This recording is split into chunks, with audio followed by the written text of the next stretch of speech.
प्रदेश भर के निकायों में हजारों की तादाद में लंबित प्रकरणों को भावी नई सरकार की मंजूरी का इंतजार है। मंजूरी मिली तो इन प्रकरणों का पिछली सरकार में की गई छूट के अनुसार निस्तारण किया जा सकेगा। पूरा मामला क्या है, ये रिपोर्ट देखिए। प्रदेश में नई सरकार के मुखिया के तौर पर मुख्यमंत्री के रूप में भजनलाल शर्मा, उप मुख्यमंत्री पद के लिए दिया कुमारी और प्रेमचंद बैरवा का ऐलान किया जा चुका है। अब जल्द ही शपथ ग्रहण के बाद प्रदेश में नई सरकार का गठन हो जाएगा। पिछली कांग्रेस सरकार के समय से प्रदेश भर के निकायों में हजारों की संख्या में लंबित चल रहे प्रकरणों के लिए नई सरकार की मंजूरी का इंतजार है। कांग्रेस सरकार के समय 2 अक्टूबर 2021 से शुरू हुए प्रशासन शहरों के संग अभियान के जरिए शहरी लोगों के लिए कई तरह की छूट दी गई थी। निकायों से संबंधित कार्यों के निस्तारण के लिए प्रशासन शहरों के संग अभियान शुरू किया गया। अभियान में भूखंडों के पट्टे देने, भवन निर्माण स्वीकृति, नाम हस्तांतरण, उप विभाजन, खांचा भूमि आवंटन, लीज मुक्ति प्रमाण पत्र, शहरी क्रेडिट कार्ड योजना, सीवर कनेक्शन सहित कई काम हाथ में लिए गए। अभियान के लिए भूखंडों का पट्टा देने के शुल्क में 80% तक छूट दी गई। पट्टा देने के लिए 25 रुपए से लेकर 75 रुपए प्रति वर्ग गज की दर की थी निर्धारित। साथ ही पुरानी आबादी क्षेत्र के पट्टों के लिए 501 रुपए का शुल्क तय किया गया। साथ ही विभिन्न प्रकार के कार्यों के भी शुल्क में तत्कालीन सरकार ने छूट दी। अभियान का मुख्य फोकस वंचित भूखंडधारियों को उनके भूखंड का पट्टा देना था। 31 मार्च 2023 तक अभियान में 10 लाख पट्टे बांटने का लक्ष्य रखा गया था। इसके बाद अभियान को पहले 30 सितंबर 2023 तक के लिए बढ़ाया गया। बाद में अभियान को 31 मार्च 2024 तक के लिए बढ़ा दिया गया।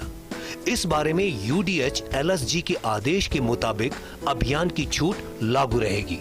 31 मार्च 2024 तक निकायों को मिले प्रकरणों में ये छूट लागू रहेगी। प्रदेश की तत्कालीन कांग्रेस सरकार ने प्रशासन शहरों के संग अभियान में दी जाने वाली छूट की अवधि बढ़ाकर अगले साल मार्च तक तो कर दी, लेकिन अवधि बढ़ाने से पहले और बाद भी निकायों में हजारों की तादाद में प्रकरण लंबित रहे। इसी बीच 9 अक्टूबर को विधानसभा चुनाव की आदर्श आचार संहिता प्रदेश में लागू हो गई। इसके चलते इन प्रकरणों का निस्तारण अटक गया। आदर्श आचार संहिता 5 दिसंबर को समाप्त हो गई, लेकिन इसके बावजूद ये प्रकरण निकायों में लंबित है। प्रशासन शहरों के संग अभियान में 10 लाख पट्टे जारी करने का लक्ष्य अधूरा। अभियान में अब तक 9,33,258 पट्टे जारी किए गए। इनमें प्राधिकरण और नगर सुधार न्यासों ने 2,97,498 पट्टे जारी किए, जबकि नगर निगम, पालिका और परिषदों ने 6,35,760 पट्टे जारी किए। निकायों में वर्तमान में सबसे अधिक लंबित प्रकरण भूखंडों के पट्टे जारी करने के हैं। एक अनुमान के मुताबिक प्रदेश भर में पट्टों के 50,000 से अधिक प्रकरण लंबित। पट्टों सहित लंबित अन्य प्रकरण प्रशासन शहरों के संग अभियान में दी गई शुल्क में छूटों के कारण लंबित हैं। कई प्रकरण ऐसे भी हैं जिनमें प्रक्रिया पूरी हो गई और केवल मांग पत्र जारी होना है। पिछली सरकार ने अगले साल मार्च तक छूट बढ़ाने के आदेश दिए थे, लेकिन प्रदेश भर के निकाय अधिकारी छूट के साथ प्रकरण निस्तारित नहीं कर रहे हैं। छूट को लागू कराने के लिए अधिकारियों को नई सरकार की मंजूरी का इंतजार है।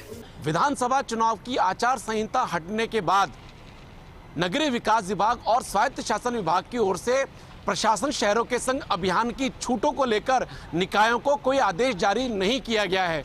नई सरकार के गठन के बाद विभाग के मंत्री को विचार के लिए मामला भेजा जाएगा, उसके बाद ही इस पर कुछ फैसला हो पाएगा। कैमरा पर्सन तीरथ के साथ Abhishek Shrivastava, First India News, Jaipur.